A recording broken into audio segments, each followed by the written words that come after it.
শহীদ রমিজউদ্দিন আহমেদের আম্মু। আমার নাম রাবেয়া সুলতান।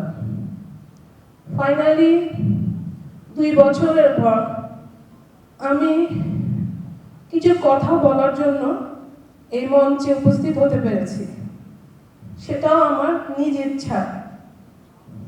এই 2 বছরে কেউ আমাকে কখনো বলেনি আপনার বুকের ভেতরে যে কষ্ট, যে চাপা কান্না, সেটা আপনি বলতে চান কিনা।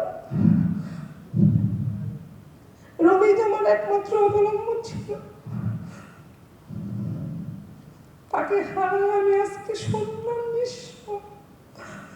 আমার ছেলের দাফনের সাথে আমার জীবনের সব শেষ হয়ে গেছে। আপনাদের কাছে আমার কিছু প্রশ্ন।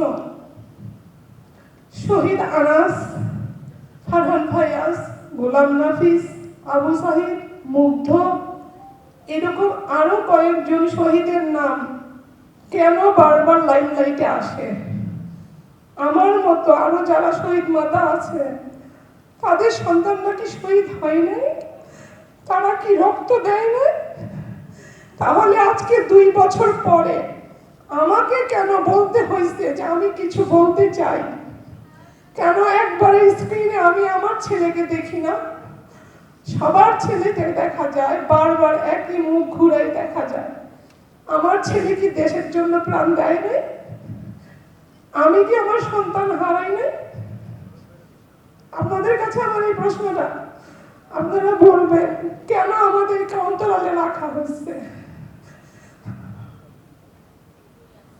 একটা স্লোগান আছে, বুকের ভিতর অনেক ঝড়, বুক পেতেছি গুলি কর। আপনাদের কাছে আমার সবার কাছে আমার একটাই বলা, আমার বুকের ভিতরে যে ঝড়, আপনারা আমাকে একটা বুলেট দিয়ে সেই ঝড়টা থামাই দেন। আমি এই জীবনটার বয়ে বেড়াইতে পারতেছি না।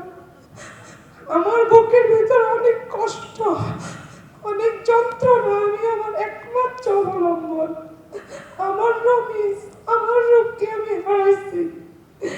আমার জীবনে আজকে কিচ্ছু নাই। আমি বেঁচে আছি একটা জীবন্ত লাশ হয়ে। আপনাদের কাছে আমার অনুরোধ, আপনারা আমার বুকের ছোট্ট একটু থামাই দিবেন প্লিজ। আসসালামু আলাইকুম।